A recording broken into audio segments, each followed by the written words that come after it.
So how do you find those really good physical therapists? I'm talking about the ones that take their time with you, they answer your questions and your concerns, and then obviously you're seeing really good results.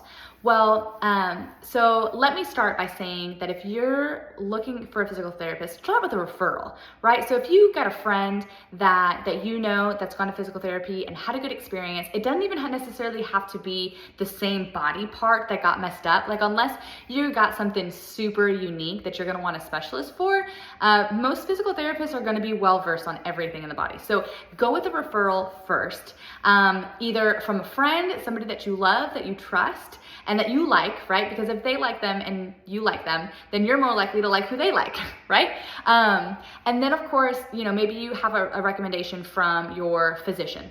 That's also gonna be great because then normally they're gonna send you somewhere that they work together with and they have good synergy with. And again, you're probably gonna have a good experience when you do that. Now, let me also tell you that some of the best physical therapists have the smallest offices.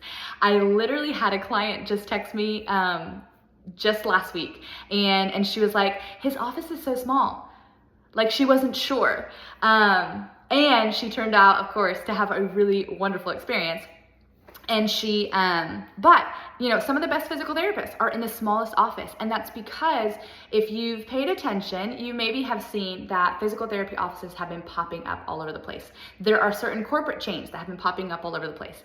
And especially when some of those chains first started, what they would do is they would have a physical therapist come in and then, and they would have a whole bunch of PTAs. And so that physical therapist, I've seen it happen more than once, and this is why I'm saying this, but the physical therapist almost like becomes a business manager. And yes, they're there on the floor periodically, but it's mostly ran, a lot of those corporate offices are mostly ran essentially by the PTAs. Like they function because their PTAs are there and observing. And I'll be completely honest, I have been in physical therapy offices where I see the PTAs and I'm like, yeah, he's not supposed to do that. He's doing it wrong. And I'm like, and it's because, the PTAs are not educated in the way that the physical therapists are, and you can't expect to have the same thing. So if you can find a physical therapist that has their own office, they might be cash pay, but they'll be totally worth it. And then let's say that you really need insurance to cover it. Then see if you can find a well-established office. So where you've either got more than one physical therapist or more than one type physician. A lot of those offices are really good too. Like maybe they're attached with a chiropractor or a sports medicine. And there's several offices that are doing that now. So that's another really good one.